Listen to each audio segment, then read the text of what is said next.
Galėtume neleisti praeičiai valdyti mus ir tolinti nuo mūsų tikslų, svajonių ir kad pagaliau jos išsipildytų.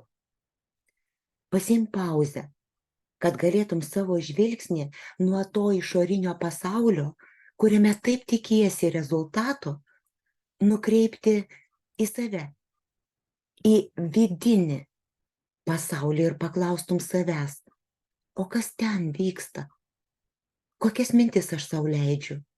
Ko tikiuosi? Kokius vaizdus aš matau? Kokiais žodžiais aš palydžiu save ir save apibūdinu? Tai yra, kaip aš jaučiuosi.